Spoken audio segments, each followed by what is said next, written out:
Today we're rockhounding Gem Hill.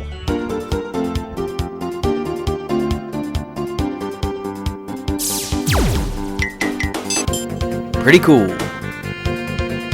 Okay, so here's what our terrain looks like. As you can tell by the light, I am heading out here kind of closer to sunset, and it's really nice. As you can tell, this is not a very difficult rockhound location to negotiate here. Very clear-cut paths. The hill slopes up gently, and I'd say it's kind of beginner level. Now, what can you find here? As you look down, first you're going to find a lot of this green common opal. Not to be confused with green jasper and bloodstone, which you can also find here in abundance. Like, here it is. Check out this. This is a really good example of what you can find here. Now, this is green jasper with a little bloodstone, that's little flecks of red in it. And this particular variety has golden agate combined in with all of that nice rock. So the rocks that you're looking for here are green and gold. Now, you can find a lot of both of those minerals just separate. Like right here is that gold agate.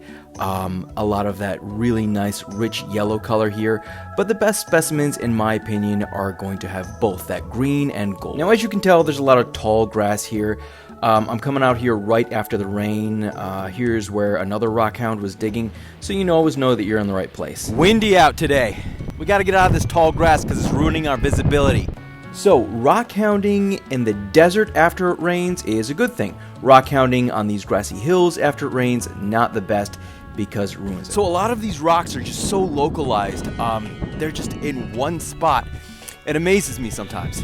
And as we're moving along, we're finding more of those specimens that are green and gold, both of those colors on the same rock. That is really unique, and you can only find it here, really. This is very nostalgic for me because this is the place that I would come a lot when I first started rockhounding. Some really unique material here. It's a combination of golden bog agate with green jasper. You can also find a bunch of green common opal. And I've also read about people finding blue agate here, but I haven't found it yet. Okay, moving further west in the collecting area, we're finding some black chert with some interesting patterns in the middle there. And that is going to tumble up and polish really well because it's basically just a ball of silica. And some of the specimens are going to be clear, and some of them are going to have more of this white plume pattern on it, which I think looks better in my opinion anyways. Okay, let's keep hiking along this hill, and by the way, if you enjoy this kind of content, please feel free to like and subscribe. So just a little bit more about this location. Gem Hill is located probably maybe an hour north of LA. It's really a rockhound standard location. It was one of the first ones that I've ever been to when I first started because it's so close, it's so easy, and if you are a beginner rockhound in California, I would definitely recommend checking this place out. And I might encourage you to do it sooner rather than later because I heard a concrete company bought up the south side of the hill, and you just never know when your collecting sites are going to turn private or go off limits. And whenever a collecting site does go off limits, then the price and value of the material there skyrockets. So now I'm finding more of these small little flecks of gold, and I'm looking for the gold and green ones. Same thing, both colors on the same rock, like this one right here. And judging from the light, I probably have maybe like 45 more minutes of collecting time. You can see the storm kind of rolling in there. I don't know if you can tell, but it is very windy. That's why I'm not really recording a lot on site and doing a lot more voiceover after the fact, because you can't really hear my voice over this wind. And you'll notice that a lot of this agate right here is very opaque. You can't really see through it like clear chalcedony. A lot of times we call this bog agate.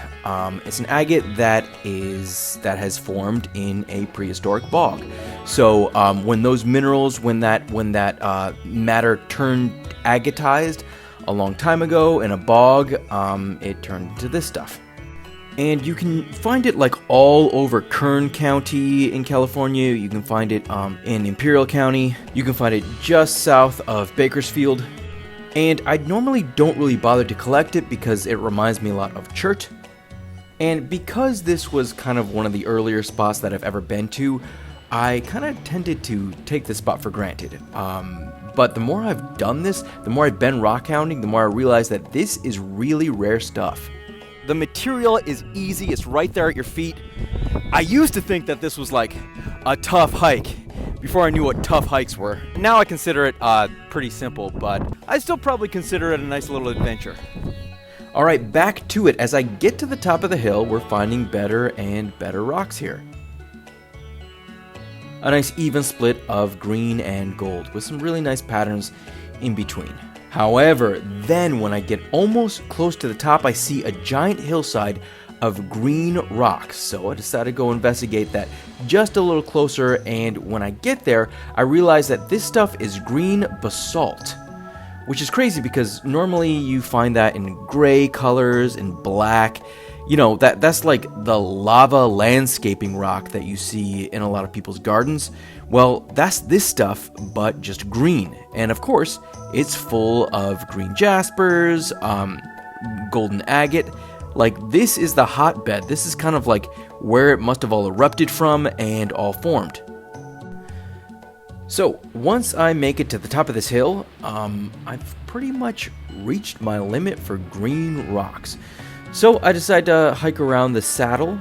A saddle, by the way, is it's the dip in between hills. So I'm going to hike around the saddle and get to the next hill. And that's where I'm going to find some really interesting golden agates, but it's going to have some white inclusions in there as well.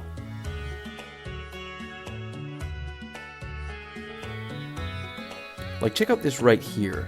Very cloudy.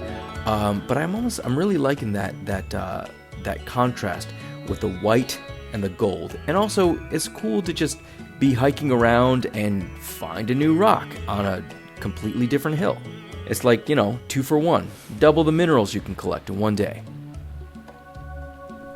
Okay, and it is getting a little dark here, so I'm going to collect one last little guy right here. Perfect, nice and shiny, and I'm gonna head down the hill. Now, as I'm heading down the hill, you can see that hill way in the distance. That is the Silver Queen mine, where they used to mine silver. So there you go. I hope that was a nice little tour of one of my favorite collecting spots. Feel free to subscribe. Gem Hill. Pretty cool.